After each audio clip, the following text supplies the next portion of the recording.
Hello, everyone.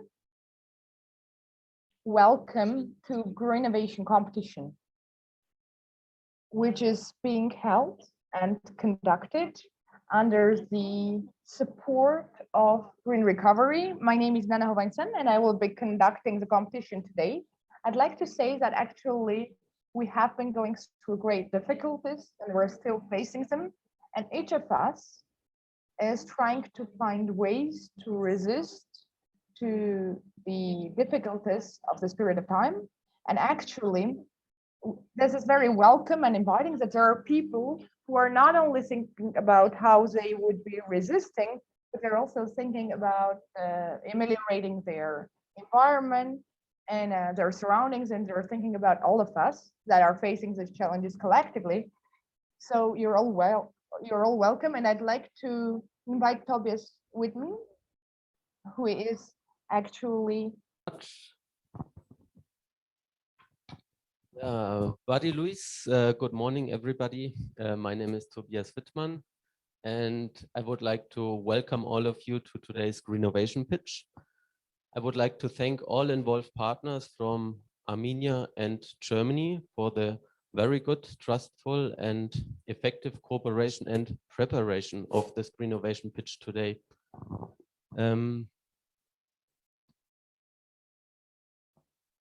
Germany, through the Federal Ministry of Development Cooperation and Economic Development Cooperation, is putting importance to topics related to biodiversity worldwide and specifically in Armenia.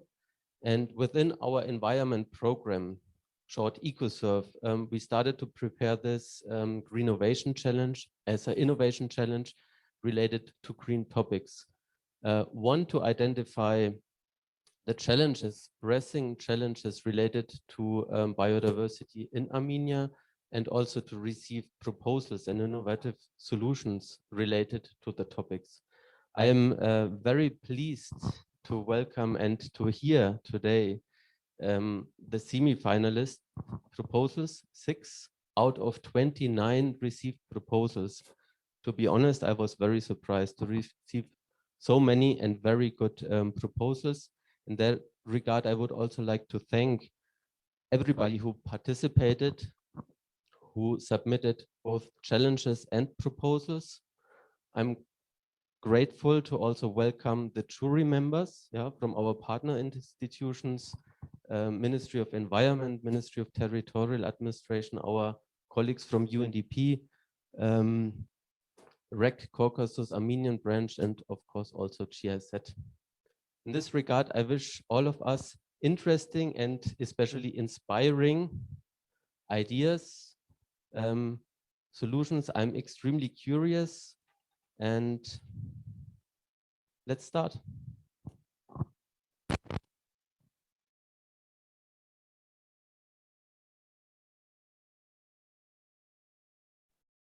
so actually we'll say that there were 28 proposals, and today we'll be hearing 6 people who have made it to the semifinals. And for this responsible and accountable decision to be able to make that, we have a jury. So I will be inviting Diana, so that she, being a member of the jury, will also present the others.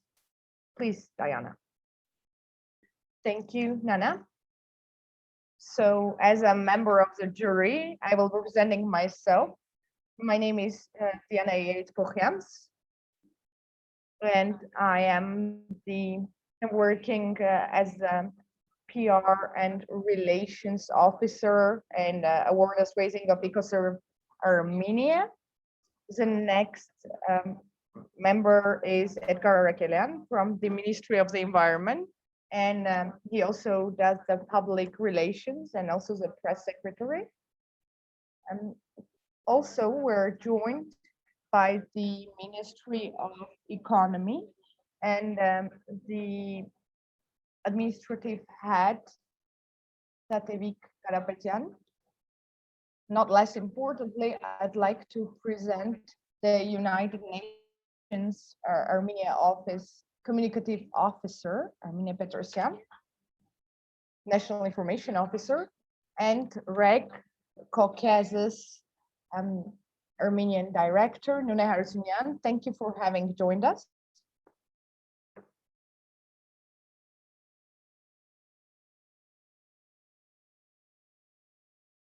So I'd like to actually ask Nana to present our first participant. Please, Nana.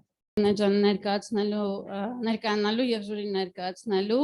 for presenting the jury, everything is clear and everything is ready. The participants are here. So how we will be doing the process? Let me talk about the process. We will have 5-minute videos, and each participant has made a 5-minute video, following which we'll have 10 minutes for questions and answers. And actually, we decided that Levon will be tracking the time, tracing down the time, so there will be a signal 8 minutes later, so that you would be able to feel that quite soon the 10 minutes are going to be over. So we want to make sure that everyone has absolutely equal conditions, 5 minutes for presentations and 10 minutes to the jury for questions and answers. And we will be moving to the next participant. So first, I'd like to present myself briefly. And I mean, the participants should each present themselves. You could say, I am this and that person. Grigor Janoyan is the first participant, and he will briefly talk about himself. Please, Grigor, take a seat. At Kettle Ponic Unit, manure-based water production. That's the name of the presentation. Hello, how are you doing? I'm fine, thank you. Briefly, just during 1 minute, so that we could get to know you better, Grigor. Would you say?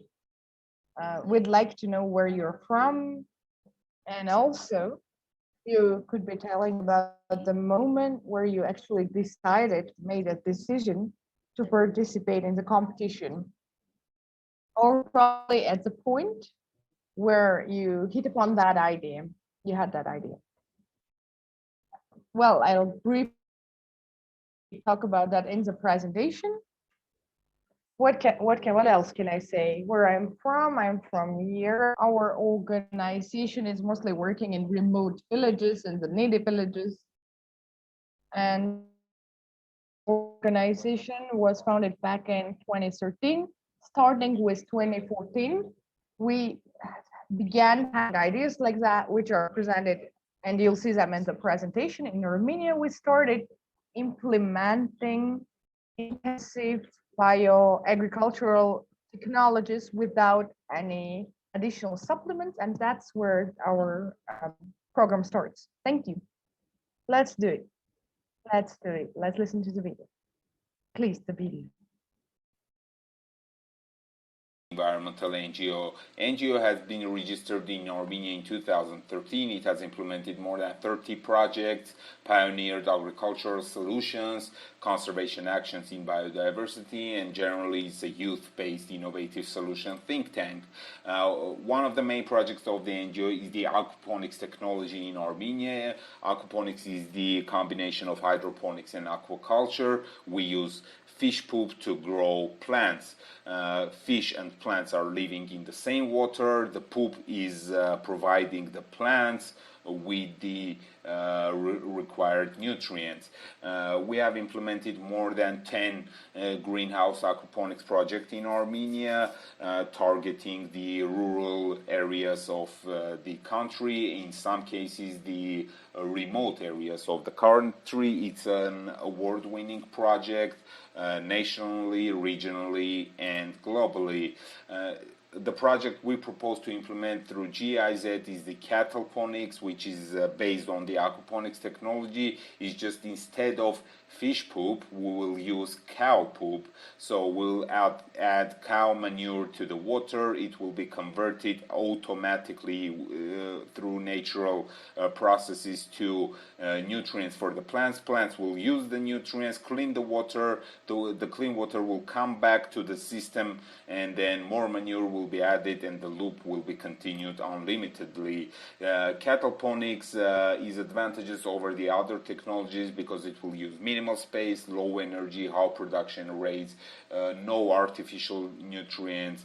and is generally universal, has universal applicability and replicability due to its low cost.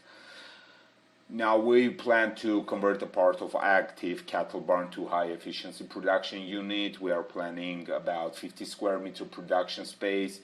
We'll use animal manure as the base of nutrients. We'll use low cost and locally produced equipment for the system, and we will provide renewable energy sources for the system operation to the farmer.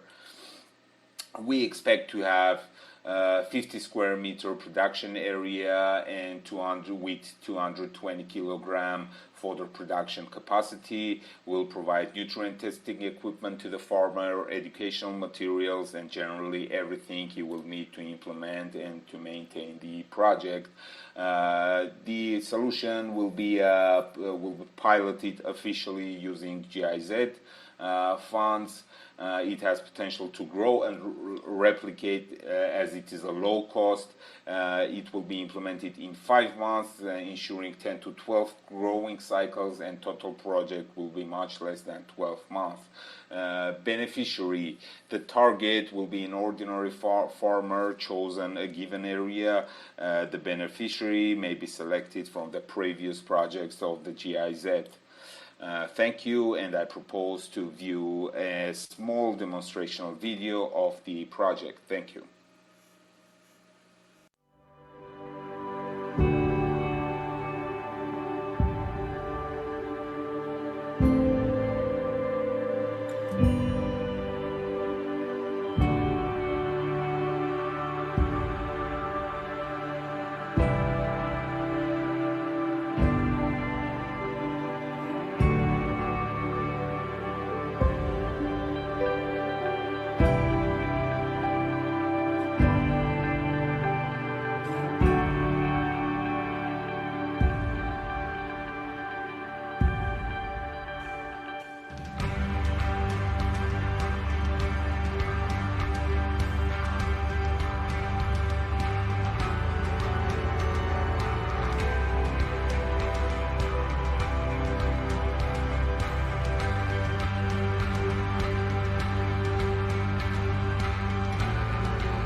I'm going to talk about the project until possibly the issue is resolved. We started our project, our NGO, in 2013, and our biggest project was in 2014, funded by Norwegian Embassy. It was called aquaponics. Aquaponics is an agricultural technology which combines hydroponics, meaning growing plants, and aquaculture, meaning growing fish. And aquaponics is the combination of two agricultural technologies. In the same water system, we're keeping fish and plants together. Fish poop in the water, and through natural processes, the excrements are converted to plant available nutrients for absorption. When plants absorb the nutrients, they actually clean the water, making a clean water available for the fish. So it's a closed cycle when we always have clean water and nutrient-rich water for the plants, clean water for the fish. Now, why I'm telling this is not the project.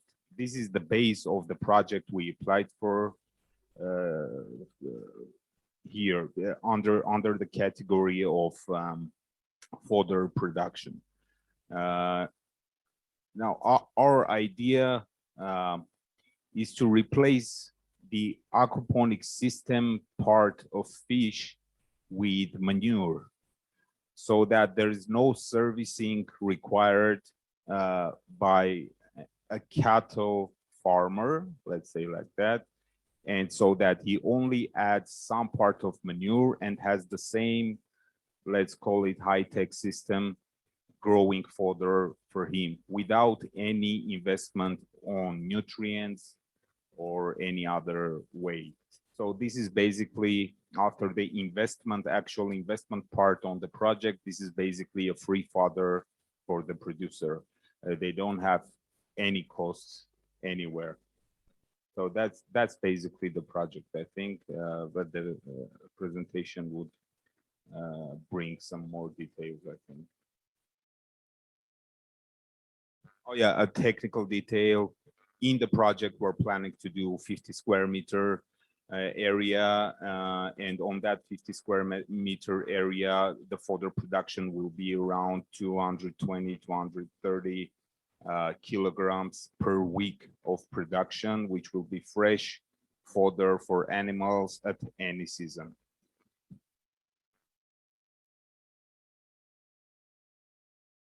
Juries do watch the videos before making the decision, so no worries. And we can start the Q&A then.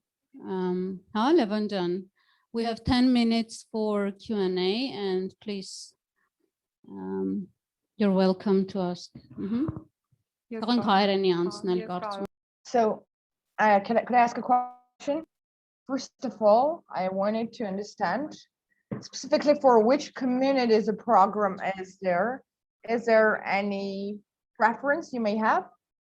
And second of all, is there anything antibacterial that you're planning to implement? That is to say, when we're talking about the bacteria that are multiplying, can this be precluded and prevented? Well, allow me to answer the question. Thank you for that.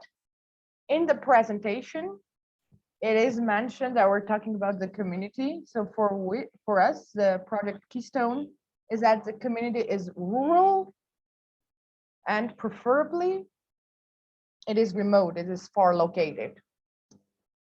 Also, in the presentation, we're mentioning that we're open, and what we're trying to understand is that the GIZ agricultural beneficiaries can also benefit from this project. We don't have a personal preference as to where to do the project. For me, when you're talking about the bacterial component, I would say I don't understand it very well. What do you mean by the bacteria part? What I mean is that if you're applying manure, then most probably we understand that there would be bacteria, and the bacteria, of course, will be multiplying, germinating. So how do you see that? Yeah, I got the question. Thank you for the clarification. I should be saying that when manure is turning into nutrients, I mean, the fodder, it's a nutrient for fodder. Manure is in the water and it passes bacterial nitrification cycle. Yeah, you mean that cycle, I understand. So the simple description would be that it actually happens in terms of the biological digestion of non-beneficial bacteria. And whatever happens allows to get rid of any negative or harmful, we could call them bacteria, because that's the process, the essence of the very process itself. Other questions, please? Thank you. I'd like to ask you whether there is accessibility of the project, of the program implementation for smaller households. That is to say, I'm asking from the perspective of our compatriots, villagers that might be willing to take part in this, in terms of affordability, financially, accessibility, and do you have any research that corroborates and supports that is both practical and useful? And to add to this, when we're talking about this perspective, what are the financial means that you need to construct all of this? Because for a small household, what are the financial means that they need to implement? We have mentioned it in our proposals because we're trying to follow the global standards. And in the presentation, it was mentioned that we're trying to make sure that it's practical. And it's not a issues that we should be solving on our own fully, but you could be solving this issue and helping us out in this respect. That is to say, when we're talking about the means that a villager should implement, a peasant should implement, I would say that the villager that is actually doing fodder management and would benefit from cost reduction during this period of operation, actually they would benefit largely because they will get something on the 7th day, and then on the 14th day they get the first benefit, and after that every week, which is to say every 7th day, they get benefit. And that allows to understand the situation from the perspective of it being the most accessible. And also in the presentation, I've mentioned that for the implementation of the program, we'll try to have both easy and accessible and affordable means. And it is a priority for us to the degree that is deemed possible. So we'll be trying to do our best to make sure that it is accessible and well possible in Armenia. It is key to us. So when we're thinking about it, it would be not only important for one perspective, but actually would be a win-win situation for all the parties involved, and the villager and the peasant should find it quite beneficial, we believe, so that the differences are tangible. When we're thinking about the aquaponic system, actually deals with excrements with the poops of the fish and then of excrements of the cattle. Of course, our system starts with the water balance, and it is the cattle excrement that we use for that purpose. In this respect, we have an experience of 7 to 8 years, and we just get rid of the fish in terms of the system, because a farm manager should not also learn more about fish. He or she should be able to work with the farm itself. But you also mean the international cooperation? Actually, I've already answered the question in a way, because you said that you're working with a diligence school. Yeah, what comes to our village, to the vision connected with this, if you want to implement some technology or some innovation, especially dealing with agriculture, you need to start with education. As an environmental, ecological organization, we don't want to publish and print out leaflets and hand over papers and just go away. Our vision is implementing, investing all of this in the educational system, so that a competitive program will allow us to enter into the educational system. And that is why, without printing out a leaflet, we went to school. We actually would donated a heater to them so that they could conduct classes there. So our cooperation is that we only take the financial means from international organizations and we implement them in Armenia. And probably this is our patriotic side speaking in us. So we implement this in far and remote villages, if possible, those that are borderline near the border.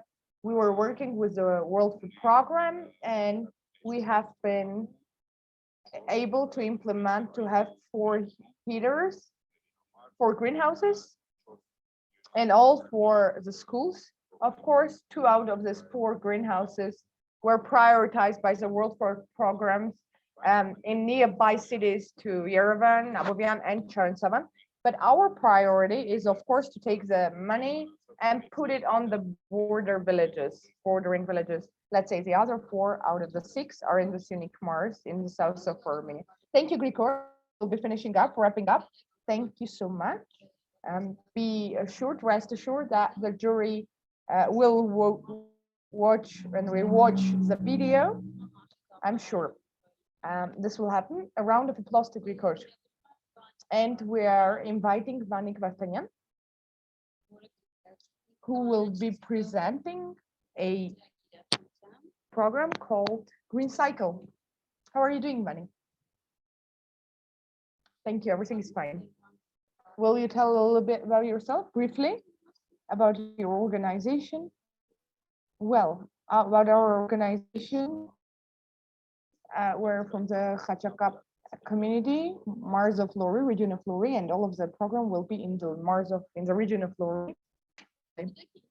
You know what I really would like us to do?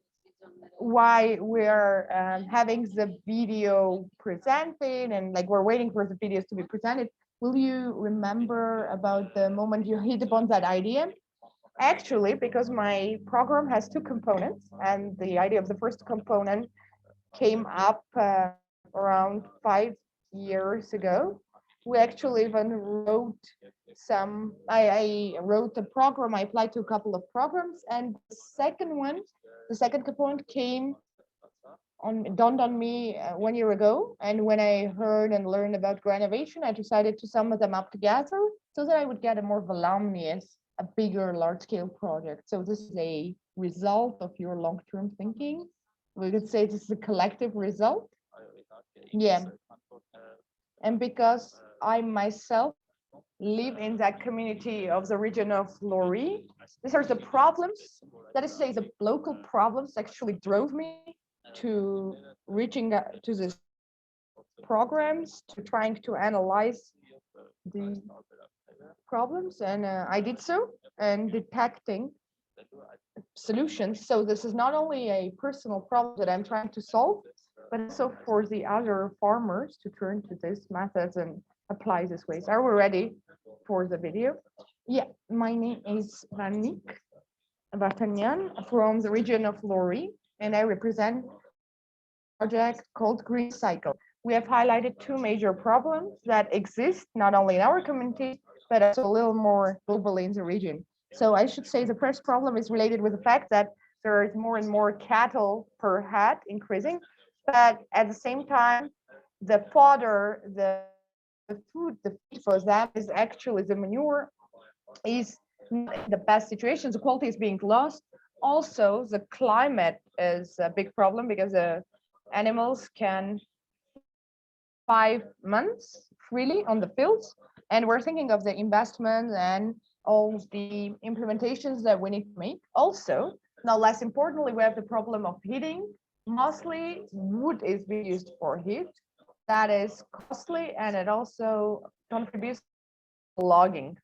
Our primary aim is sure that we can use alternative heating materials so that fields where the manure will be kept and will be preserved. This system is called hydroponic system, and it's being implemented across many countries. It actually allows in developed countries to have more fodder and feed 5 to 6 times more. We did a small calculation to be able to understand whether it meets the needs of our economies. So in order to feed one cow, we need something like 30,000 drums, low mean drums. And in the hydroponic method, in the non-conventional method, it will be 8,000 drums less, so 22,000 AMD. In the hydroponic way, the milk quality percent grows by 15%, and the meat quality by 10%, quantity, excuse me.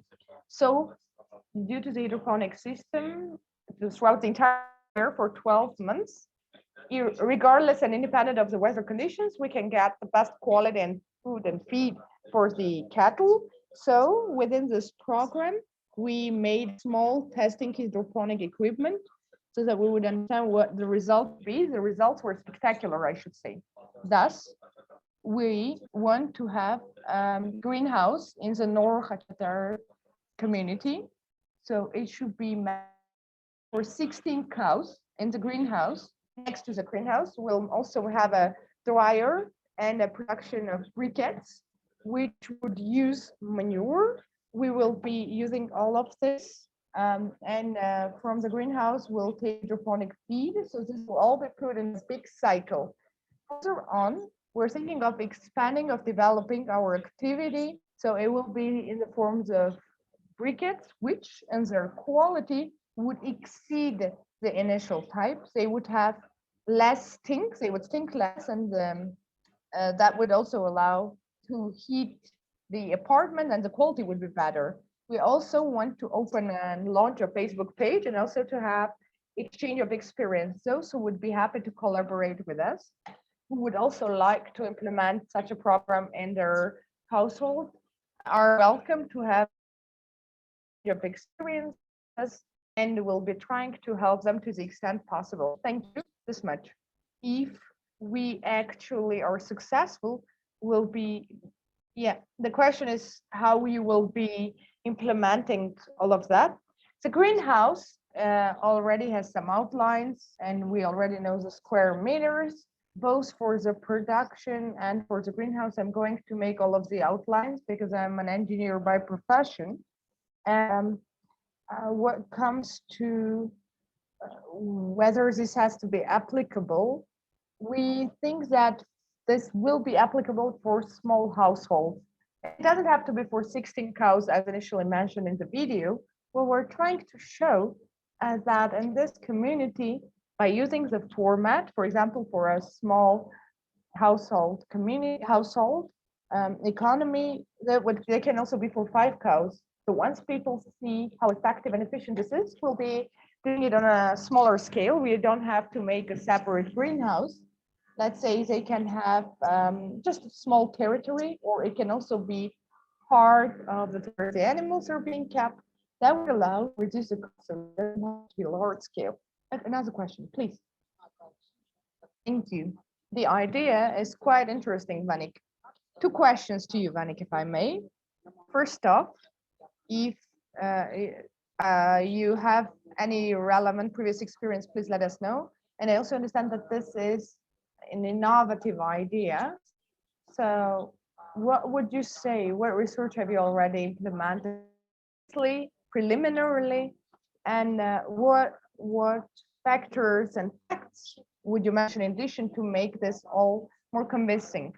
Please mention 2 or 3 points so that you could, not to say prove, but actually just to better visualize the efficiency and the sustainability of the program, because usually this is the weakness of the program. Once they are over, they, even though they can be of high quality, are not really sustainable. So tell us how sustainable your program would be. Thank you for the question. In addressing question number 1, I should be saying that we have a farmer house, and I myself am super interested and excited for this to be sustainable. On the other hand, it is also corroborated by the factor that I'm not the only one who will be doing and systematizing the entire works, but also our team. And I will be making my own investments, both in terms of area and finances, as well as the toolkit and instruments that may be of use. I believe that suffice it to mention, this can be of use. So I also mentioned that would be important in terms of the product. We're already thinking of an option and researching it. We will later have the product, which would allow for more developed and better quality briquettes. And you had another question?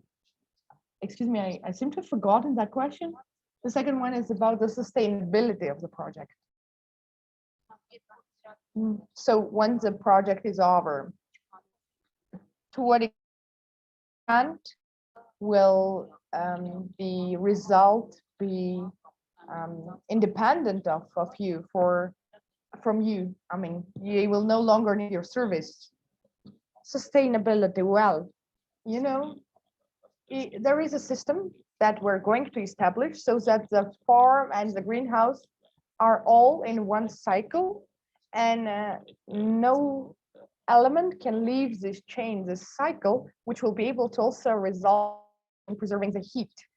In terms of sustainability, we have preliminary agreement with a number of farmers who have expressed their willingness to cooperate, and we too are willing to help them, to support them so that they have this opportunity, have such economies. And a third question, if I may, I'd like to hear more about how you are going to do that in terms of the technology And do you have an educational component in the program? Because it's not just enough to hand over this system, you also need an educational component. An educational component is well present.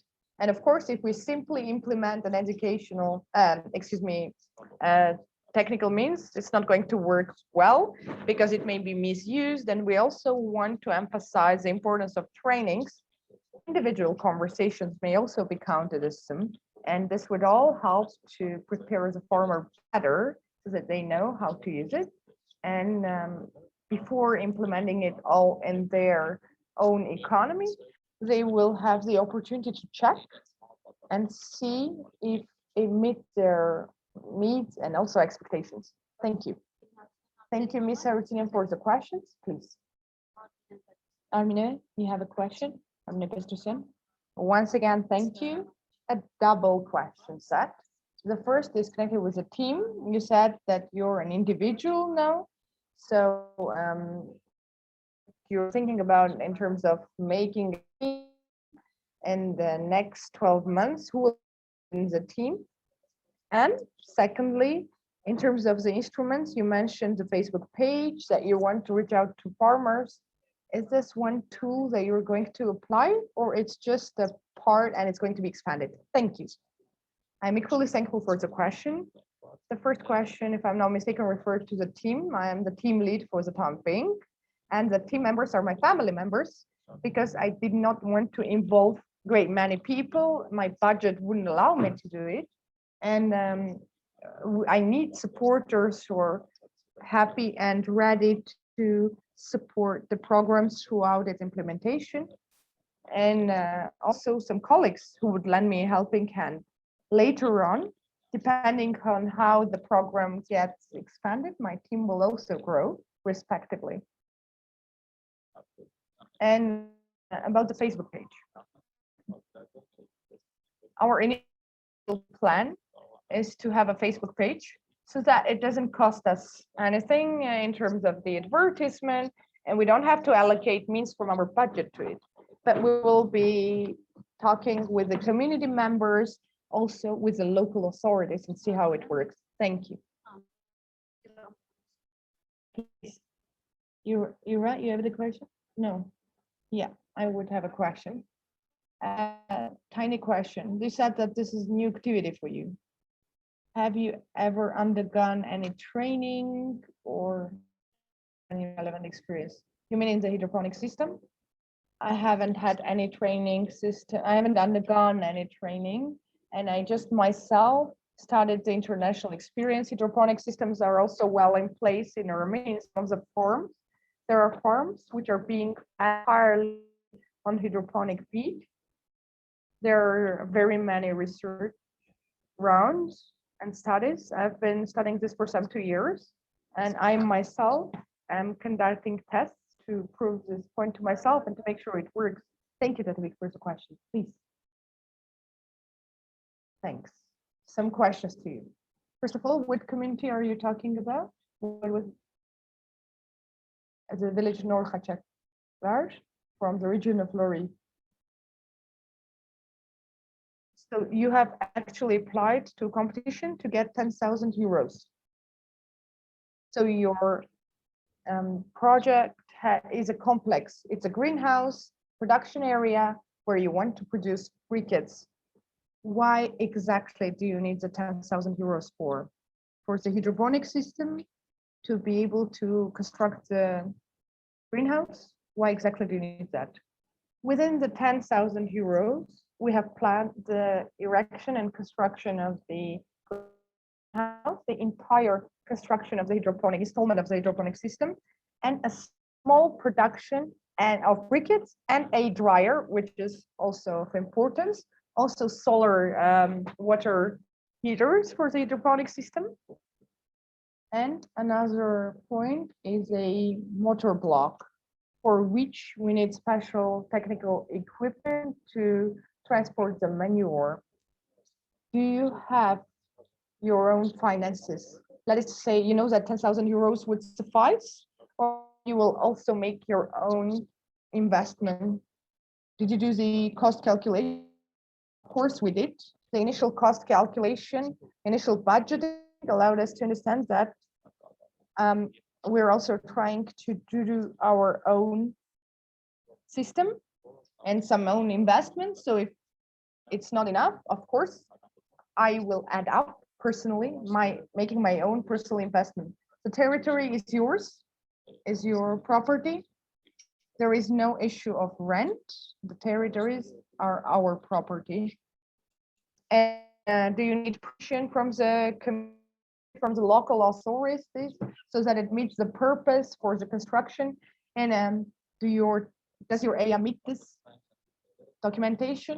When it comes to bureaucracy, to documentation, I will be able to find a solution because I've already talked to the community and there is no problem whatsoever. When it comes to the project, I will be doing it, and we will of course be doing the rest. No, I'm not talking about the problem you may have with the local. I'm talking about the law says that it has to have a special purpose. What is the purpose? It's just an area next to a house. So one will be for greenhouse, will be for also production. It doesn't matter how much you're loved by the community, by the local authorities, but yes, we will be acting within the law, if that's your question. We will not be violating or breaching the law. You said you're an engineer. What engineer are you? What do you mean by what engineer? What type of an engineer? A construction engineer?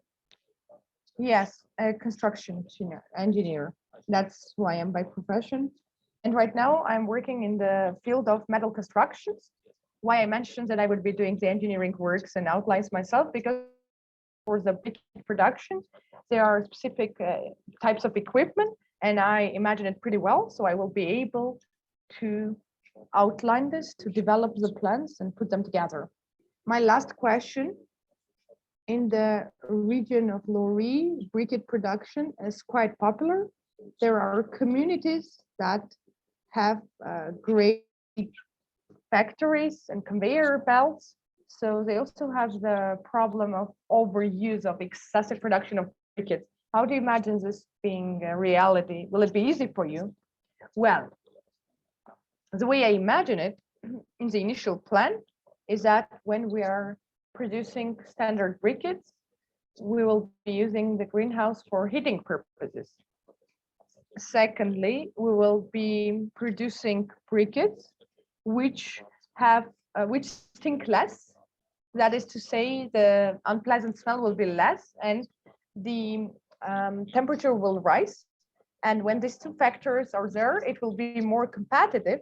So it will be different from what is there. Because in the market, because the houses don't use briquettes because of the bad smell. And if the smell goes away, we will be able to have a more competitive situation. That's my vision. And the price will be less than what people are paying for now. And actually the price is growing. We also say there is some illegal business happening. I also have another question, and it's a question to my GIZ colleagues. How do we imagine the feedback? That is to say, will there be any control over him getting the prize if he does so? Well, when it comes to the feedback, this is the REC Caucasus, the Caucasus Regional Center, the entire program and further monitoring, the reports. This will be for all 3 countries and for the participants of all 3 countries. This will be done by the offices of REC Caucasus. Thank you for the round of questions. Thank you, Vanik, for your presentation. And I believe that we can now give Vanik a round of applause. And now I'd like Armenia Bremen to speak. Please, Armenia.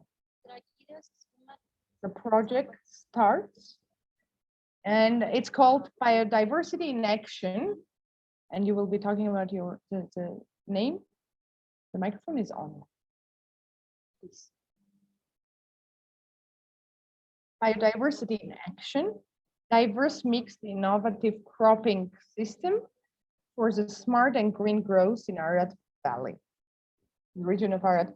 But I will now be talking English. Of course, please. Could you introduce yourself, please?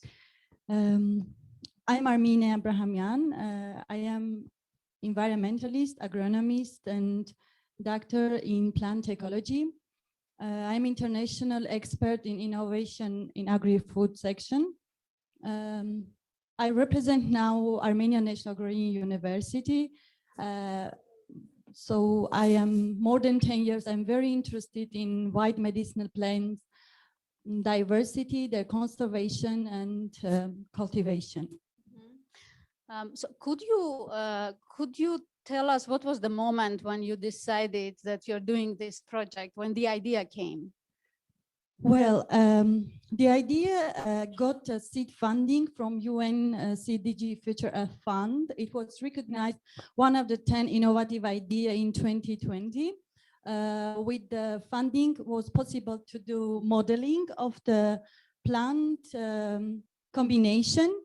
And when I see the Greenovation competition, I found it's very interesting to participate and to get the opportunity to do piloting cultivation. Thank you. So you can go ahead and present your project. You have 5 minutes. All hierarchic negative impact, habitat loss, environmental deterioration, etc. These are affecting negatively, and it's very critical and crucial for medicinal plants to cultivate in Armenia, because the demand is too high and it's growing. Challenge number 3 is global climate change impact. Arat Valley is considered to be one of the vulnerable area, and human population twice is higher here. So the solution, we aim with this novel cropping system, with inter-cultivation of medicinal plants with the main crop, like an apricot, to improve soil quality of the land, to make a good management in water resources, pollinators, on-farm conservation, natural enemies. It's possible to bring new integrative sustainable agroecosystem management, to work on novel standards on green certification, and improve green agriculture development in the country, yield capacity, biocontrol, etc. We strive to reach CDG number 30, 50 directly and indirectly, CDG number 2 and 1, and also some others. So some numbers, you will see, due to the pollination, the loss of yield capacity is 50%. If we just take 10% for one tree, we will receive in average additional 700,000 AMD. At the same time, based on the biocontrol, it's possible to receive about 2 million AMD additional money. With the cultivation of medicinal plants cover croppings, marginal areas, it's possible to reach up to 3 million AMD additional rewards, and to also enhance on-farm conservation of wild medicinal plants. Soil quality is also improved, especially the 3rd year is possible to use the green seederation. There are 17 activities we need to compile to invent a diverse mixed cropping system in Arat region. We can divide main activities like a cultivation, biopesticides analysis, other chemical analysis, vegetable observation for vegetable period, also publication for methodologies, etc. The budget mainly goes to the cultivation of medicinal plants. Is about 2,500 euro. 1,000 euro goes for the villager's salary. About 1,000 goes to the experts honorary. 900 euro goes to chemical analysis and methodology publication. And also 5,000 euro goes to the microgreen for preparing samplings. The product prototype is ready. Basically, the product has received seed funding within the Future Earth Fund in 2020. It recognized one of the 10 innovative ideas. So the modeling has done by using artificial intelligence, R matrix index projection models. Agrotechnological maps are ready, and 500 meter square experiments are successfully made for wild medicinal plants to domesticate. Sustainability and socioeconomic aspect is also very important. After the ending of the project, the cost for the cultivation of medicinal plants will be doubled, reduced for the next 2 years. However, the yield capacity will grow, so bringing the maximum amount. The 3rd year, the green seederation will bring up to 3,000 AM. After the ending of the project, it will still be sustainable for up next 2 years because the increased enhanced yield capacity of the medicinal plants. The novel model system that aims to transform conventional farming into green farming, helping farming communities to become more sustainable, productive, and resilient towards global climate change impact, will be invented by other farmers also. So, if we just make an analysis for inventing conventional farming, we will spend up to 4,000 euro just for the cultivation and for the salaries for sampling, growing, etc. But we will receive about 2 times higher income. So break-even point we will be managed to reach up to 2nd year of the inventing of the farming system. And I would like to thank you for your attention.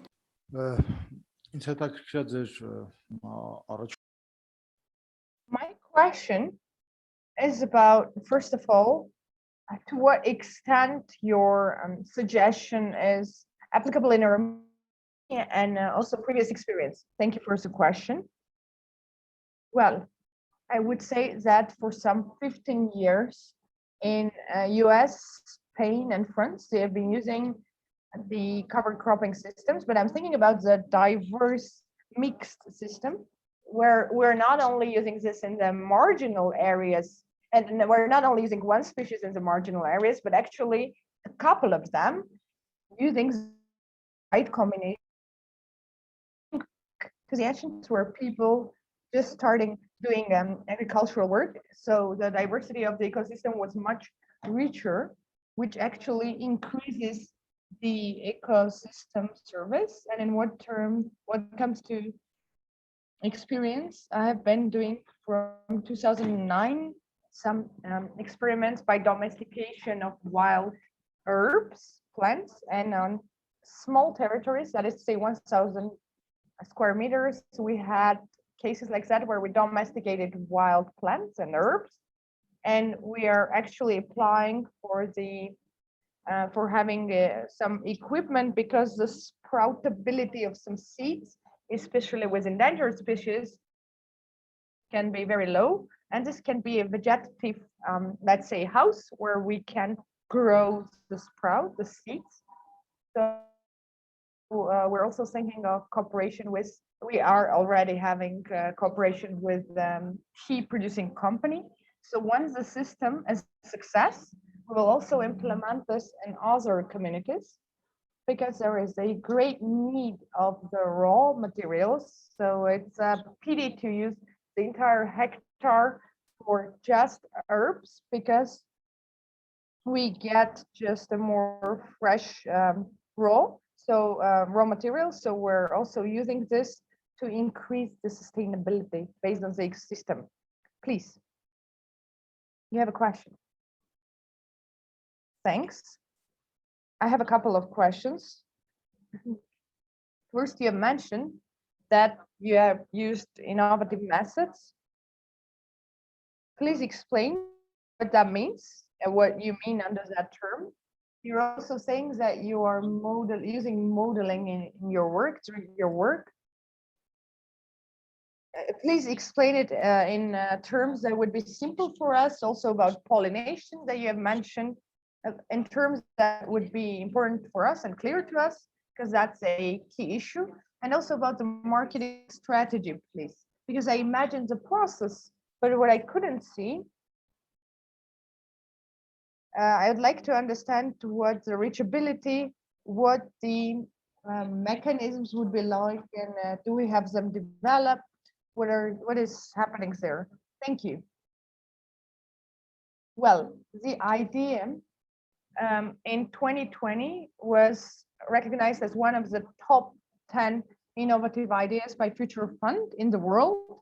So that is to say, we already have some preliminary research. We know what herbs we'll be able to use, in what combinations, and the agrotechnical part is ready, what the distance between the plants should be, so that it's practical, and in terms of the root system, taking into account the increase of the eco-services. What comes to marketing steps? Well, we actually, for the development of all of that without the equipment, the cultivation process can only cost $2,000, $2,500, not more than that. But if we cultivate it in this, starting with 1 hectare, we'll already have some profit from the sales. It could actually reach 1.5 to 3 millions. And actually that's a big boost for the villagers because early spring sees a lot of freezing and that caused trouble to villagers. This would also allow them to develop this next year. And the 3rd year in a row, we put it as itineration in the soil that reduces the costs from the point of view of nutrients that we're using. And in the Ararat Valley, we also have a problem with water because the entire area is covered, but the plant doesn't allow for evaporation. It helps keep the water in the soil. And that is also related to the lake and water resource management. So we're talking about the breaking point. So, we started this the 1st year, but the 2nd year we can already have some profit because we gather them as leaves and actually it's a perennial plant. So we're doing experiments, we would say, that works. Sorry, I also have 2 other questions. First of all, I know the Ararat region pretty well. How will you be choosing the location? Because there is a specific type of soil that is popular there. And of course, you're well aware of the local that is there. So actually, there is quite a high level of contamination and pollution of the entire ecosystem in the region. And from that point of view, do you see any problems with the plant cultivation in that territory? On the territory, thank you for the smart questions. I was just on the spot. C, the experiment will be done in the community of Surenavan, which is quite far located from the factory you're talking about. In terms of the soils, starting with 2009, we started a process of domestication. And also last year, we did some analysis, chemical analysis, and it was interesting to compare the wild components and the domesticated types and see to what degree we had the organic components. And when it comes to malice, we should say that it was quite beneficial, quite high. Regarding the pollution, I would say we just have not to leave at all, not to do anything, because something is being cultivated. It is apricot that is being cultivated and people are using it, to tell the truth. So suggestion is that we use pesticides a little less to make sure that they attract their natural enemies and the quality of the apricot harvest is less compromised as a result. So our key factor is on generating bioprototypes, on having the quality of apricots go up, and also because the technology is innovative, we'll do value chain analysis, and we're thinking in the direction of a new certificate that would be a transition period from conventional agriculture to green innovatory agriculture. And that's a problem to move to organic part. That would be an intermediary solution related to these technologies. And considering the herbal medical component, I have another comment to offer. When we do wild gathering from the region of Lori, Tavush, Ardoni, there is no control whatsoever over the wild gathering. We will at least do the chemical analysis. We will at least do the sustainability of the raw materials of some territory. From the point of view of quality, we will have quality teas, which is an urgent and pressing problem. And we have a far-fetching vision that in Armenia, we can create a tea checkpoint, quality checkpoint, which will be paying attention to that. We also have time for one more question, please. I have 2 questions. What is your profession? I'm an agronomer, an environmentalist, and I'm a PhD in biology. My question number 2 would be, actually, you speak Armenian very well. Why did you make a presentation in English? I don't know. It's just that I came back to Armenia and I mixed up my professional languages. Of course, my Armenian is getting better.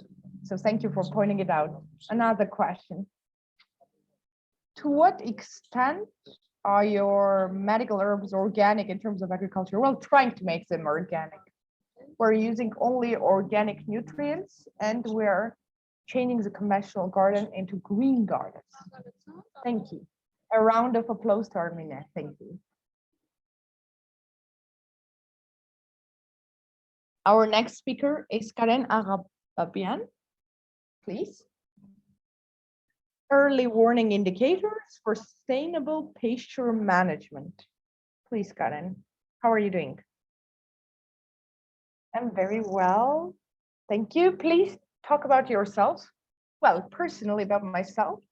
My profession, I'm an ornithologist, and it actually turned out that I got deeper in daylight day butterflies.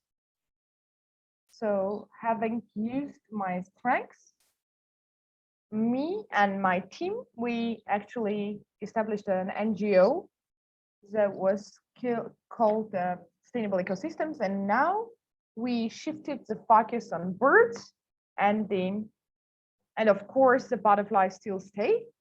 And now our name is Birdwings Armenia. It's a beautiful story. Thank you for telling it. How did you have this idea? I should say that we do the monitoring of day butterflies and birds, and we've been doing this since 2013. We have the only database in these 2 groups. And by having cooperated with our colleagues internationally, we understood that these 2 groups are well being used for the sustainable management of forests and pastures and swamp areas. Also, we wanted to adapt the system for Armenia. Yes, please. The rest of Armenia is covered by grasslands. Out of those, more than 10,000 square kilometers are used as pasture lands. Unsustainable practices of pasture management lead to overgrazing and to the degradation of the grasslands. The degradation begins with the change of plant species composition, because the livestock feeds on eatable plants, avoiding thorny or poisonous ones. Then the soil degradation begins, and on the slopes we can often find such a mosaic of paths which are not producing plants anymore. And eventually it results to complete erosion of big areas of the soil, destroying the slopes.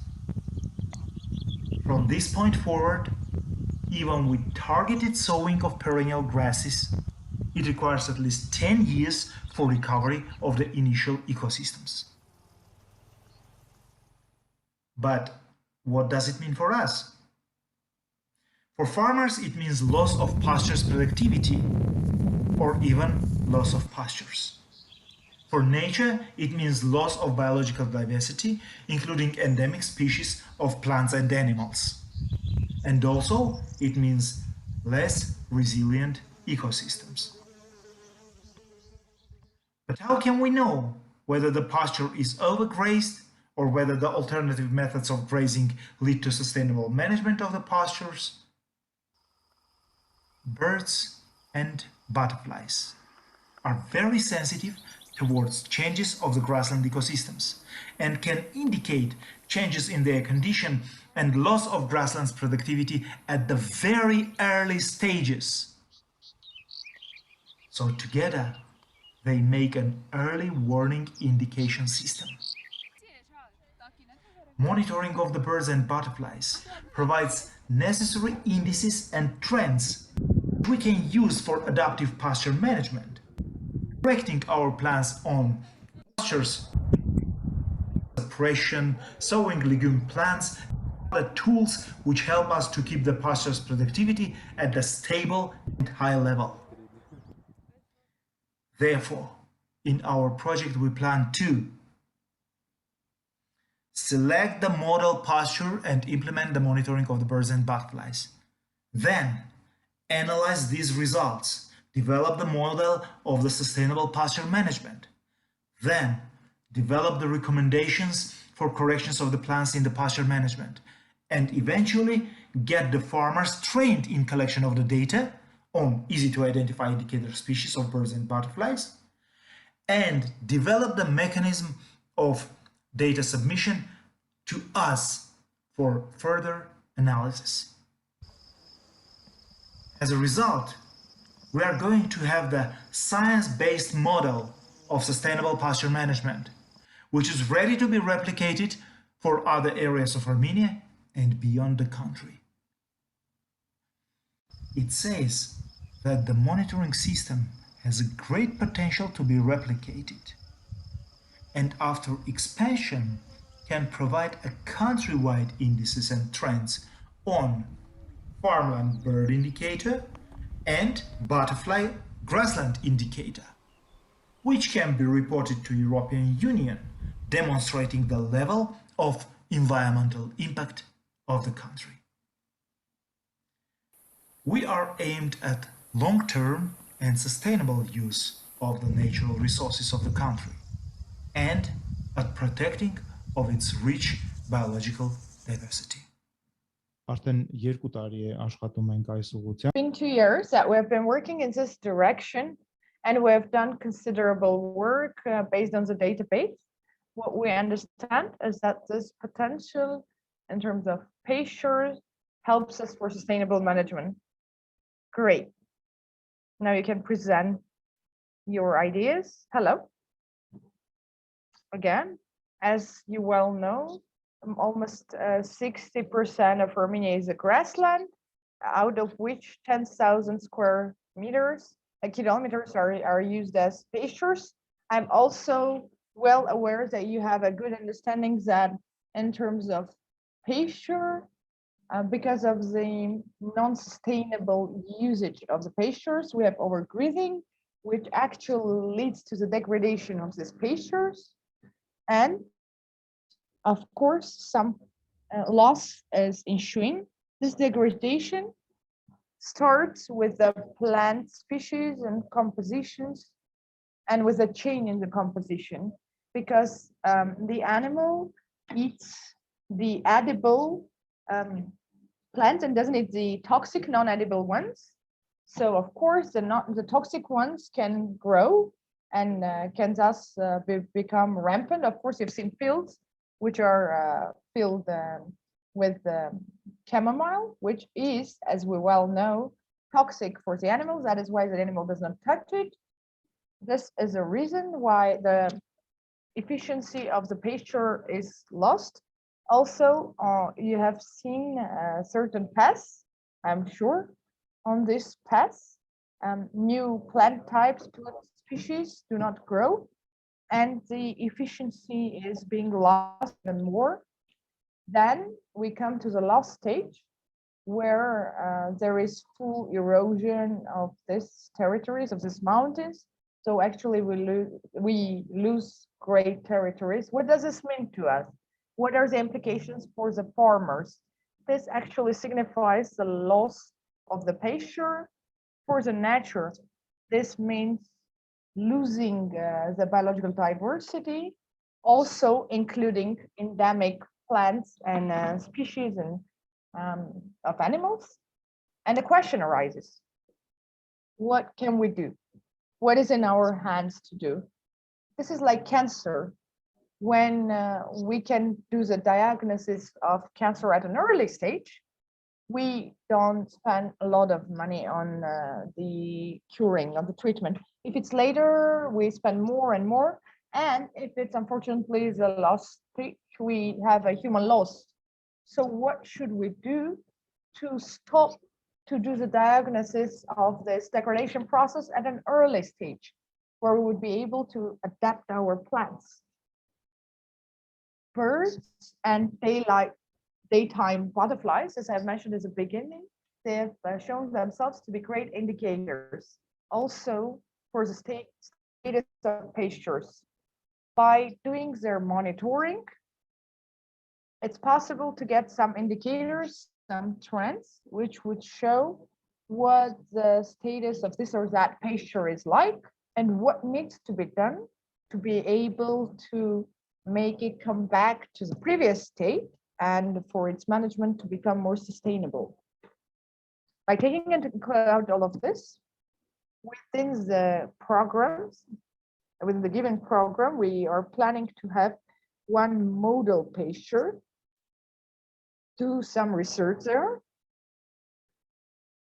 get the entire cycle from of the research from data collection, data gathering to up to recommendations and indications, guidelines as to what needs to be changed in the management of the pastures. So this is sustainable, and the biggest factor, biggest costs for the sustainability is data gathering. So we want to start working with the farmers by teaching, by instructing them, by imparting knowledge about how they can easily find the easiest indicators type, species. That is to say, the species of animals or birds. So it could be them, it could be also their children, because we're also doing that within the program of our white storks. And more than 1,000 families have been in Armenia, I mean, have been gathering information for white storks in Armenia. And we could teach them how to recognize this species, how we could form a system where they would send the data to us for analysis, and the cycle will thus be closed. When this cycle is already tested, we'll be able to mimic it, to replicate it in on other territories of Armenia. Not less importantly, this project has a potential for replication in Armenia and outside Armenia in such situations. That is to say, we, Armenia, will be able to become the, let's say, the exporter of the entire technology towards other countries. Besides, if we do all of this in Armenia, and when we do all of this in Armenia, I should say, this would allow us to produce indices and trends which are accepted by the European Union. That is to say, this is called butterfly grassland indicator and farmland bird indicator. These two indices, by presenting these two indices, we will also be able to show the country's impact on wild nature, to what extent it grows, it decreases, and generally, Armenia's image and this field will be shown. I think this much on my behalf. Thank you. Thank you so much. And now time for questions. Thank you. That's an exciting idea. And when you were talking about the pasture situation in Armenia, of course, right now it's more urgent, it's more relevant, and it's a great idea. I fully embrace that idea. I just would like to know why you need this grant. Where would you invest this money? Where does your interest lie? Because actually it's something more large scale, and you've already been doing some work. You already have some work that you could be mentioning. So what would you be doing with this 10,000 euros? What we plan to do is, as I've already said, we're trying to implement this on the pilot territories, to do research, to get some analysis. And the biggest part goes to the work with farmers as we plan. That is to say, to form a system of gathering data from them. That's part one, and to do training. That's part number two. When you mean a pilot area, what do you mean? This is a community property. Do you actually have do you know how to work with the community? Do they know about this? Maybe they use this as a pasture territory. And if this exists in some region, where would you say, actually, we have already selected something, and this is around the village of Khachik, and the local authorities, the village municipality also agree with us. So first, I'd like to talk about the risk components. What would the risks be? No risks, maybe. And as a Armenian model, you said it would actually be exported to other countries. They don't have an experience like that. That's why. What is a peculiarity? Why would you say that? Thanks a lot.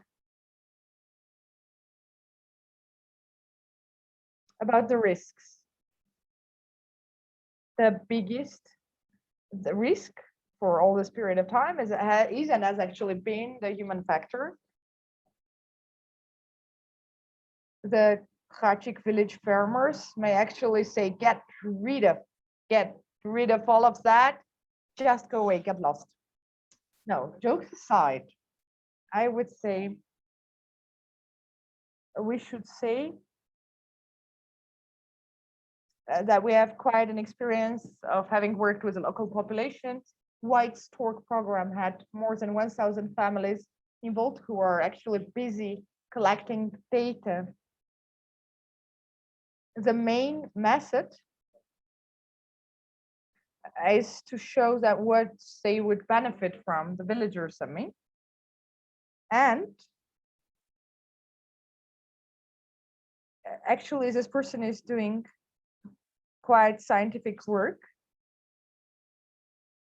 The person's social status thus gets a little more elevated, and I'm saying this based on the experience of our work. And the second question, and in Europe, especially in, I would say, Western Europe, most of the countries are using, and not this experience, but the system. They have the system in place, and there is a pan-European monitoring scheme of birds. It is used mostly being used in European countries. When I meant replication, what I meant by other countries, I meant the ex-former USSR countries. This could be a big success, especially if we talk about Georgia, because Georgia doesn't have this, and other countries like that. That could also be used in the other vast countries of former USSR, like Kazakhstan, it's really vast and big. Okay, another question. I understood that as a result of the program, we'll have a lot of data that will be gathered. It will be also analyzed by the project. Do you plan any informational platform or any place where the results would be more tangible, so that the wider public would have a chance to access it, so that we see what the results are on the biodiversity and the pilot program also. So principally, actually all of this is put in our database. And I would say that we're working with in close collaboration with the Republican Monitoring Center, and so that they could put all of this data there that they have collected. Besides, all of the results actually are being shown on our website, which is being built right now, and where we have for all types of and species of birds, we have, especially for butterflies, we have the butterfly conservation.org website. It exists there and is well available. We will talk about all of the tendencies, trends, and also the farmland bird indicators in their conclusive form. This is being updated on a yearly basis, and this program will have its separate page. Please, Mr. Arkilan, you had a question. The basis of the project, as far as we understood, was the gathering and analysis of data. And actually, you talked about the fact that you will be teaching the non-specialist citizens how to gather information. Even if they are not willing to, they may not purposefully still commit errors. And is there any control mechanism that will be put in place so that would allow you to regularly access the data? And what is the first cycle? What are the deadlines, let's say within one season? Well possible, or you need a couple of seasons for that? Let me start from the end. Within one season, this is well possible. Believe it possible. We are thinking of taking 2 sampling points. The first one will be a control point that has not been touched upon, and the second one is a pasture point, so that the 2 can be compared. And principally, the longer we do that, the better our data would be in terms of precision, and it would be better to work. The second question, whenever it comes to the data validation, I will mention that we are working with a lot of volunteers, a great many volunteers who we teach how to do the data gathering for the monitoring information. And we're always using the same method, meaning that a novice, after undergoing training, is attached to a more experienced person who leads them and accompanies them for a couple of times before they actually get into a cycle, and we understand that the novice is well able to do the work on their own. Maybe I got it all wrong, but in Armenia, in different parts, the pastures have different qualities. And in this on these areas, when we're talking about the indicators, does this assume that it can help with the plans of sustainable development?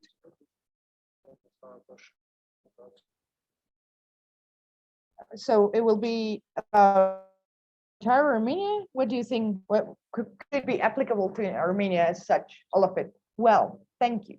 We select as indicators those that have a widespread part, and so that we can avoid this question, and so that a pilot program can be replicated towards other regions. Principally, from this sector, we actually concentrate on mountainous and lower mountainous areas. Thank you. Please, Diana. Actually, the question was similar, but I did get the answer. Thank you. Thank you so much. Let's finish up. And a round of applause. Thanks. We hope that the white storks will be feeling great, as we need them to feel. Great. Our next participant is Diana Badayan. Diana will join us from Moscow. Please.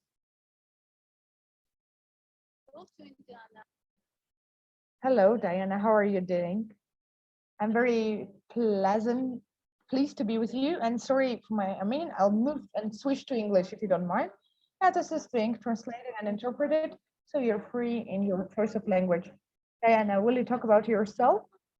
Just as the participants. Allow me to do so. So the program for future leaders we're having, it's an educational program on environment.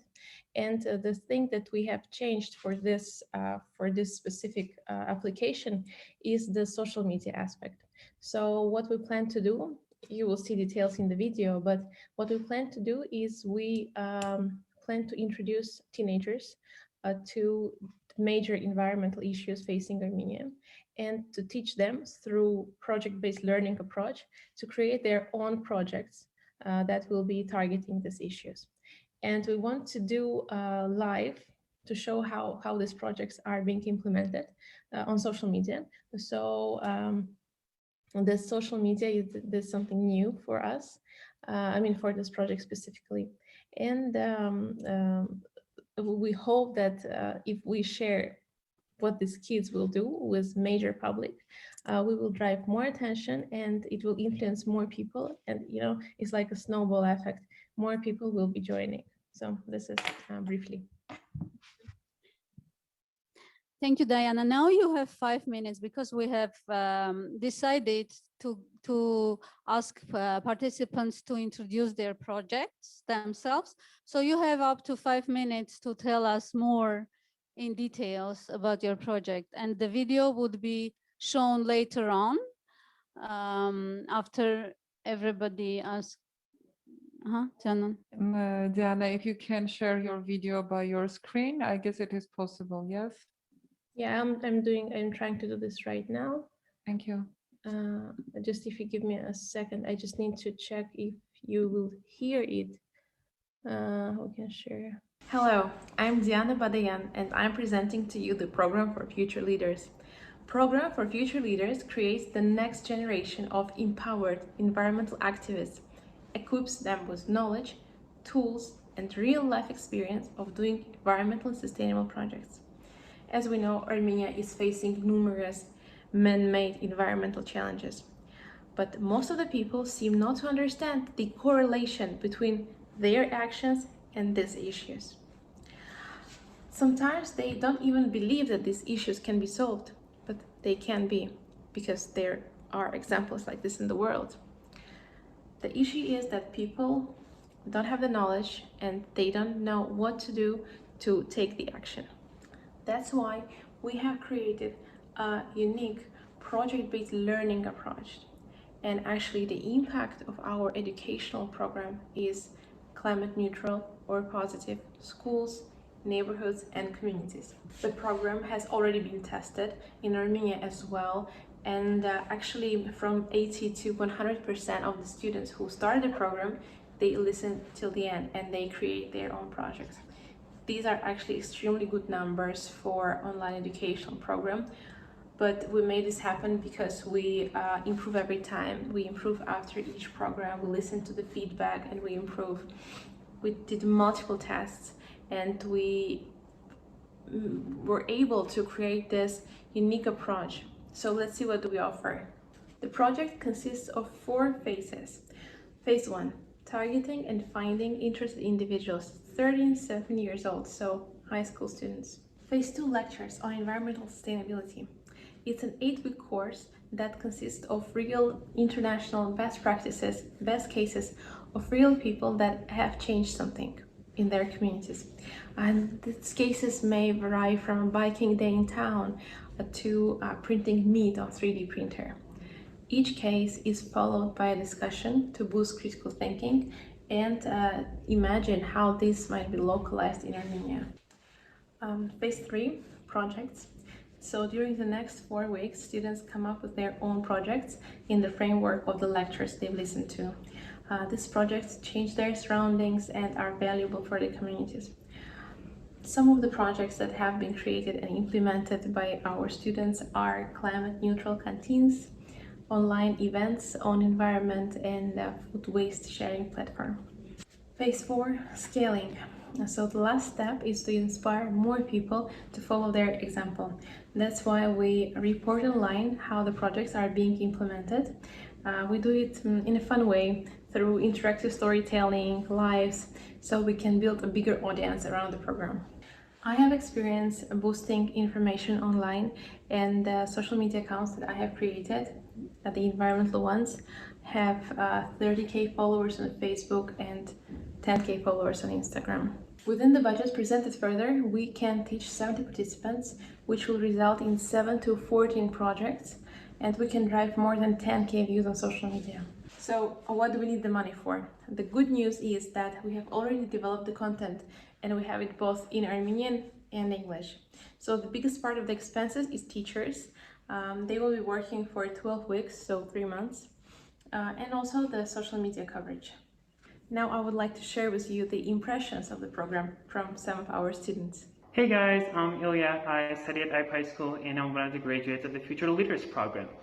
So the program was definitely revolutionary for me. I learned a lot about our impact on the environment, about sustainability and ecology in general, and even got a chance to utilize my own knowledge and do 3 eco-sustainable projects, which were really, really cool. I learned a lot from that. And inspired by the project, I even started my own eco-sustainable project about recycling masks. So I definitely advise you not to miss the chance to apply for the program and become part of this really important and really cool movement. By participating in this program, I have gained new skills of communication, problem solving, teamwork, and organization. Our projects were very interesting and useful for society because during the war of Artsakh, we helped people to get food very easily. It motivated me and made me realize that we should work on ourselves to make a world a better place. Thank you. I'll be happy to answer your questions. Շնորհակալություն Diana. Diana will be happy. Thanks, Diana. Diana will be happy to answer the questions.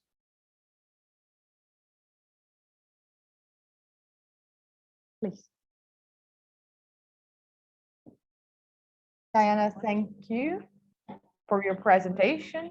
You said that as a pilot, you have shown you have had the project, how many teenagers have participated, what are the more tangible results? Could you give us better details so that we can imagine the process? And when it comes to the continuity, the sustainability of the program, how will you find the teenagers that will get involved in the project? Thank you. The experience that we have had in Armenia is we have done a pilot with IPE School. We have changed especially IPE School because of the best education quality that they had, because we wanted them to check if our program is all right, and they actually loved it. So we did it with IPE during Artsakh war. We had, it was just pilot, so we had just 10 students there. 10 started, 10 finished, and they have, you've seen them in the video, and they have created projects like, so they made their canteen environmentally, well, let's say climate neutral, so environmentally friendly. And the other project was they developed an event on Green Talks, and the one more, which is the best one, I think. They created, first they wanted to create a platform to share food waste, take it from restaurants, and you know, it's not food waste, basically the food that needs to be put into trash in the evening, but it's still nice food. So they wanted to have a platform to share this food, but because of the war in Artsakh, they updated the project, and they took food from the additional food that restaurants didn't need. They took it from restaurants and gave it to people from Artsakh, people who needed it. So this was the pilot we did. Then we did a couple of more projects actually 3 more projects in Russia. We had 15 kids in each group. So yeah, actually I'm in Russia right now, but I'm Armenian citizen, and I'm going to be back to Armenia. I'm here because I just gave birth to a child. So I had to be here because my family is here, but I'll be back totally very soon. So we will be back into doing programs in Armenia. Yeah, but we had some experience in Russia, and this experience is pretty good. So again, we have teenagers who successfully finished the project.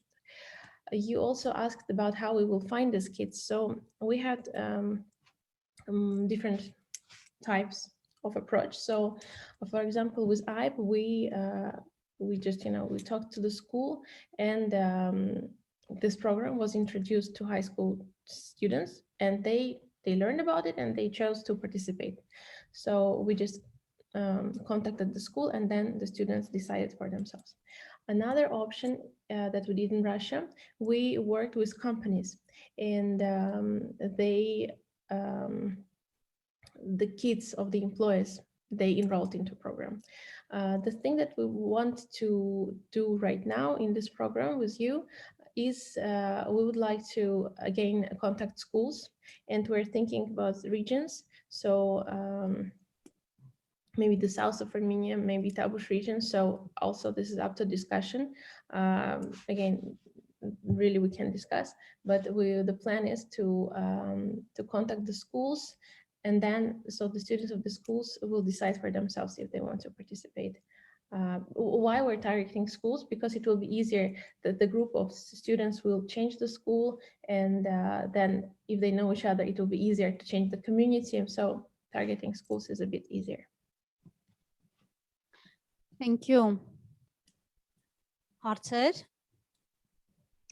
Questions, please. Thank you, Diana, for interesting ideas. And in your speech, you have mentioned that your team and you're all very interesting and you have great success. Is that true? Yeah, it's true. Briefly, would you say, what do you mean when you say your team? Where are you? How does your team function?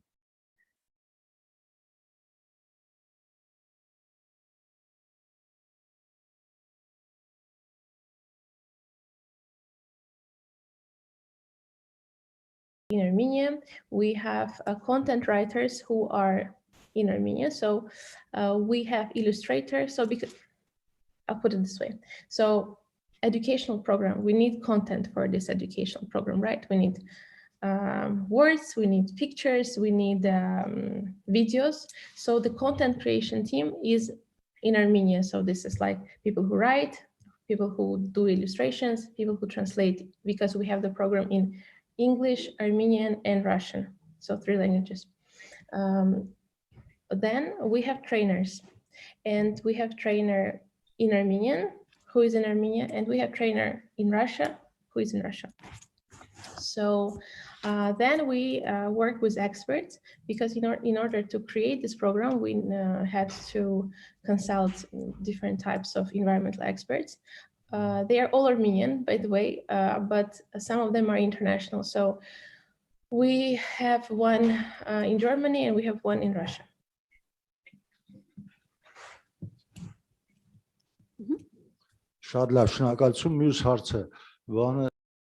Thank you so much. My next question. We assume you will be doing the recruitment yourself? School, Tavush Region School, and other schools. Do you have an approximate idea of how many members of the audience you would need? And I'm sure that you know how to be recruiting them, right? The methods. Yeah. The feedback that we get from the kids, this is very positive, because, you know, I always ask them, guys, please tell me what was wrong, what you didn't like, but the feedback is really always positive. So we're sure that we will get this people enrolled. So within the budget, so around 10,000 euros, within this budget, we can teach 70 students. We are thinking about these regions, and we have actually done some research on Tavush and to see which schools we can target there. But again, this is up to discussion. So it would be great to do the regions, not Yerevan. So I think it will be right thing to do. Yeah, so 70 kids, yeah, and a plus one thing, we will be showing the process online. And I think that this will interest more people, and I think that more people will enroll later, because when our students share their projects on their social media, it also gets a lot of good feedback. So I think if we do it right now, like as a project, so we show the whole thing, this can drive a lot of attention, and a lot of people like out of our program will learn new things. So this is the idea.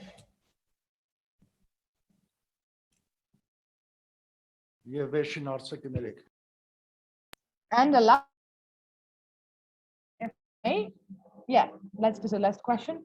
You said that you're a citizen of the Republic of Armenia and you will be coming back during the implementation of the program, the project. Do you think of coming back to Armenia? Yeah, let me say that in Armenian. My team is in Armenia. I am in Armenia, not in Armenia, I'm in Russia, just because I've just delivered a baby and my parents are in Russia. So it was easier for me to have my baby in Russia. So we'll be back soon. And my team is based in Armenia located. Thank you. Let's wrap up for now. Stay with us, Diana, please. Thank you. A round of applaudissements to Diana. Thank you. And our last participant for today is Albert Hayoran. Please, Albert.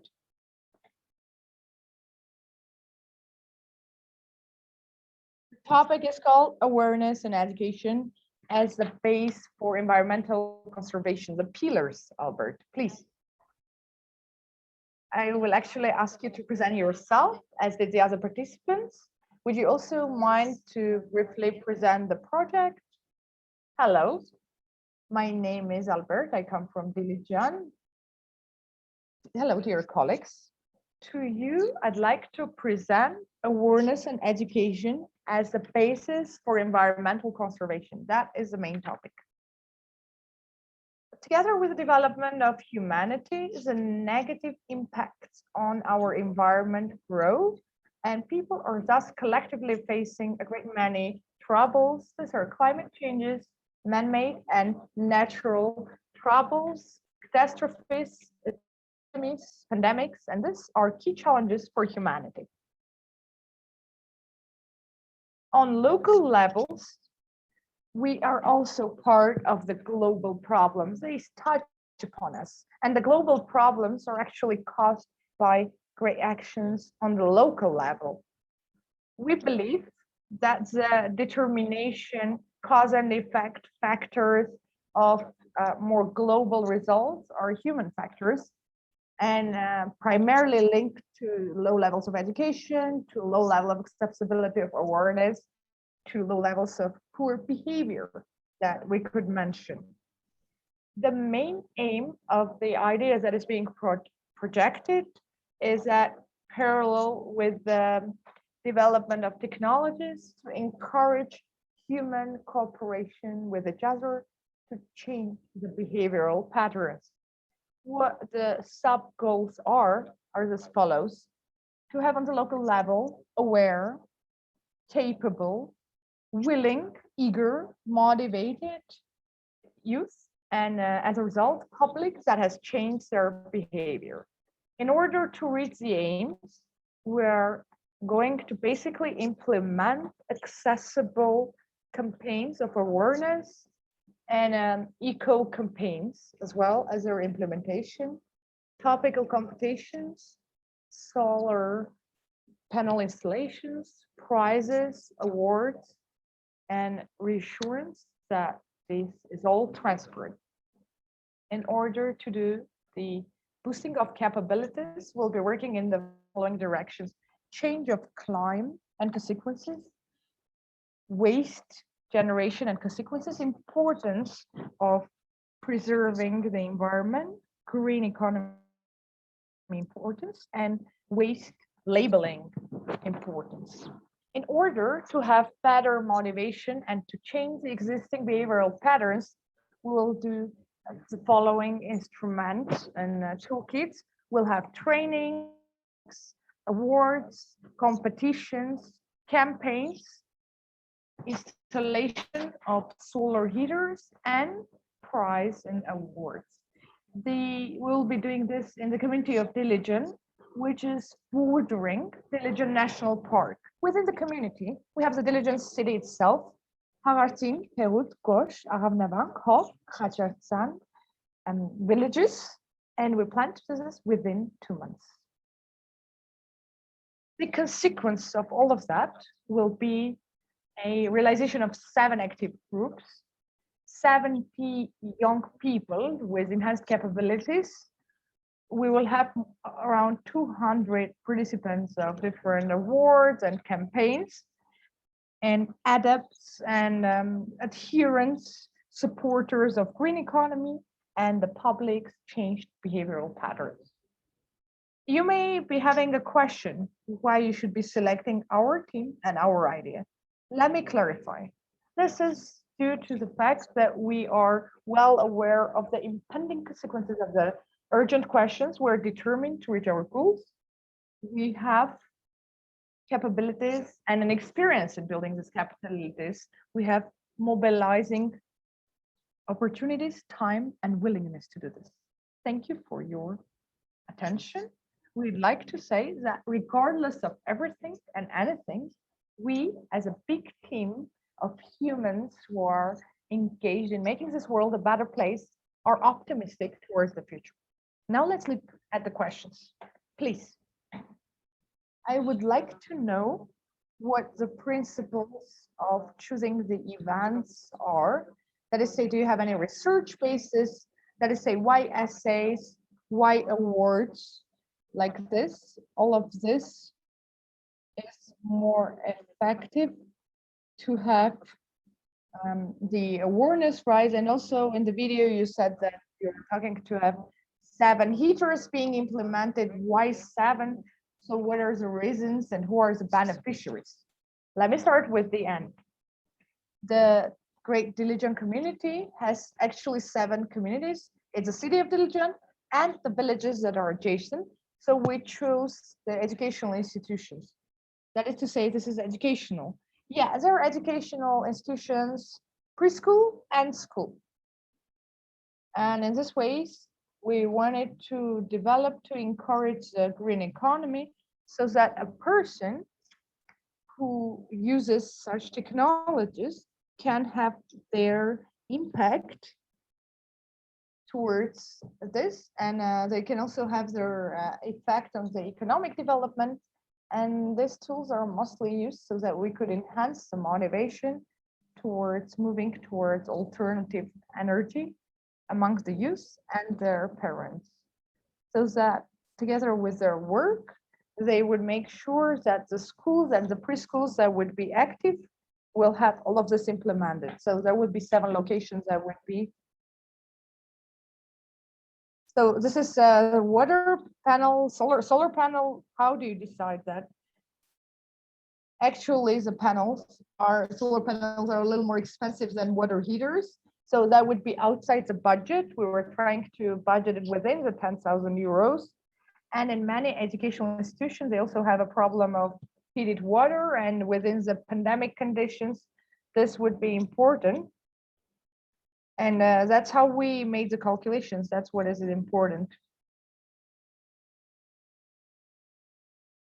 And that's what we're taking into account to make sure that we can regulate it all.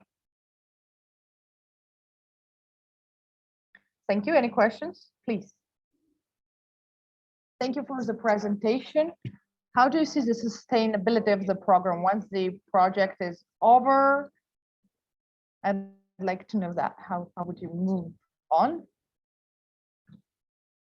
It seems to me, and I'm also sure that the children who will be part of this project, they will change their behavioral patterns, and they will not be polluting, so their behavior will also be better for the peers that would affect their peers.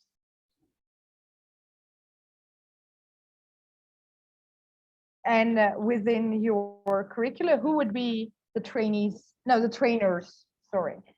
There are the team members. The presentation details it, the topics, the climate change, and also labeling, sorting rubbish. We also will try to find the specialists that we have in Dilijan. And if not, we'll try to find other colleagues from Europe and other places. And you talked about an award, a prize. The heaters will be the award, is that right? So we have actually written it down in the budget. We also have eco packets, we have encyclopedias, and energy saving lamps. Thank you. Any questions? Any other questions? A round of applause, and we'll be wrapping up. We have finished up the part of presentations. I can imagine that actually making the right selection for the jury will be quite hard because the people who were presenting all of this, their values as well as their projects were all of great interest. So if we imagine that we have a great many projects like that, imagine not having 6 of them or 3 of them that will be financed, but dozens and hundreds, we can see how our environment will be changing. Great. So after 45 minutes, at 2 p.m. sharp, we will be waiting for all of you. Please. Thank you for the participation. We would like to tell Ricard Janian that he has won the program. Ricard, our congratulations. There is no gift. No, we're joking around. We want to say thank you to you. We hope that it will all be a great success. We will be following you closely. Thank you, Ricard. And I will like to invite Mr. Guilloyan, Mr. Rashid Guilloyan, who will be talking about the second. Everyone, thank you for the environment, for this competition, for this event. Thank you to GIZ, thank you to the ministries, thank you to the jury members, and thanks for everyone who participated, the participants. Honestly, and frankly speaking, all of them were great. But as in any competition, we have a limited number of winners. For now, I would like to invite Armenia Bremen from the region of Arad, who is getting an encouragement from GIZ for having participated and for her great new idea. Please, Armenia, you're very welcome. Armenia, this time it wasn't the first prize, but we would like to tell you that the idea was great. Yes, my idea was one of the top 10 innovative ideas. Yeah, it's about organic plants and how to fight the diseases. And I love that topic. I'd love to find collaboration with you. Thank you. Collaborate with you. And please, let's see. This is for you. Please get it. And of course, the winner, one of the winners is Mr. Karen Arababian. Please, Mr. Arababian. Our congratulations. This is a project that you have presented, and I believe it's super important for our country today, especially if it's a success, if it's a possibility to implement it.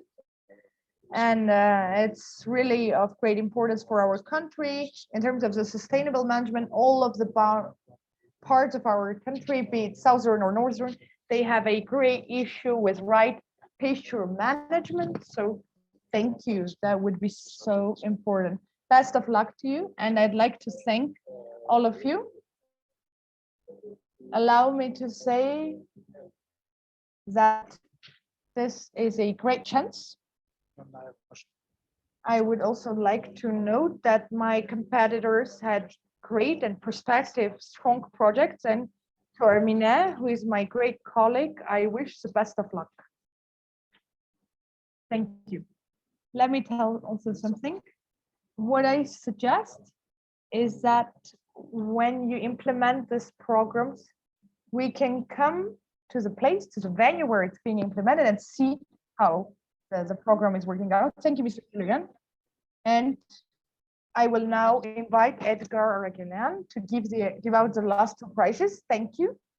First of all, I'd like to congratulate everyone who is present for their participation. And of course,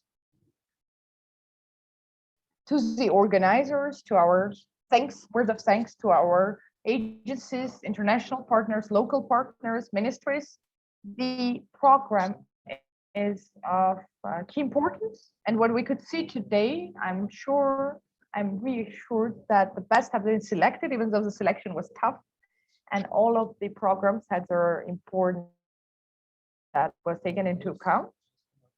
I would like to give for the environmental awareness raising certain praises For the second place, I'd like to invite Albert Haroyan, Mr. Haroyan. Congratulations, dear Albert. We believe that your program, especially in Dilijan, where we have ecological, environmental issues and challenges, there your project will have even better opportunities and will be able to implement it because we see the value in it. If we would be able to contribute to it, we would only be very happy. Congratulations. Thank you.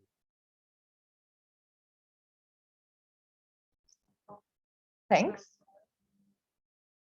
And Diana, can she join us online? Hello again. Hello. Congratulations to you as well, Diana. And I wish you a great process of your project. Best of luck. Fruitful results that we would be able to see in a tangible form in the reality. It should be noted that, of course, within any process, we cannot neglect the basis, that is to say, education. From this point of view, we should highlight and underline our educational component, bringing it to central light, to limelight, choosing the targets and ensuring sustainability. Congratulations to you, and come back to your homeland safely with your child. Best of luck for the project. You will get it from our partners in Yerevan. My congratulations. Thank you. Thank you so much. Diana, I also have a request. When you have online training sessions, at some point when you organize them, please invite me, send me the link. I'd love to join in. It would be an utmost pleasure for us. We'll find your contacts and I will write to you. Thank you. I would also like to thank everyone due to whom this competition worked,